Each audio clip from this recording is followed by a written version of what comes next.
નમસ્કાર, CB24 news સાથે હું રેશમા આપનું સ્વાગત કરું છું.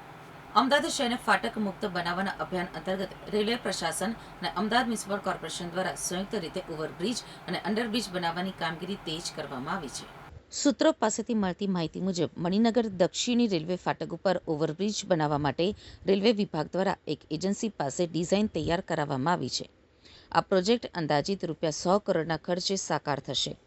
નિયમ અનુસાર આ બ્રિજના નિર્માણનો 50% ખર્ચ રેલવે વિભાગ અને 50% ખર્ચ મ્યુનિસિપલ કોર્પોરેશન ભોગવશે. જોકે આ ડિઝાઇન અને પ્લાનિંગ અંગે રેલવે દ્વારા હજુ સુધી કોર્પોરેશનના સ્થાનિક સત્તાધીશો સાથે સત્તાવાર રીતે વિસ્તૃત ચર્ચા કરવામાં આવી નથી, જે આગામી બેઠકમાં હાથ ધરાશે. આ પ્રસ્તાવિત ઓવરબ્રિજ અંદાજિત 850 મીટરથી લાંબો બનશે. એક છેડો મણિનગર તરફ આવેલા શ્રી સ્વામિનારાયણ મંદિર પાસે ઉતરશે, તો બીજો છેડો ખોખરા ઇલાજ ક્રોસિંગ તરફ ઉતરશે.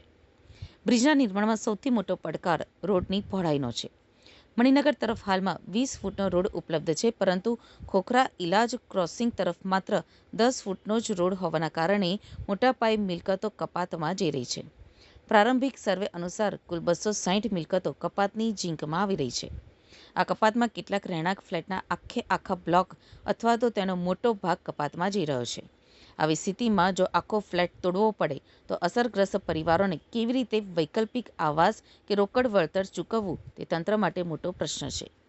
તદુપરાંત અન્ય કોમર્શિયલ અને જમીનના અસરગ્રસ્તોને ચૂકવાતી રકમની નીતિ નક્કી કરવા માટે આગામી અઠવાડિયે રેલવે અને કોર્પોરેશન તંત્ર સંયુક્ત બેઠક યોજીને આખરી આયોજન કરશે. આ બ્રિજ બનવાથી પૂર્વ વિસ્તારના હજારો વાહન ચાલકોને ટ્રાફિક જામની કાયમી સમસ્યામાંથી મુક્તિ મળશે.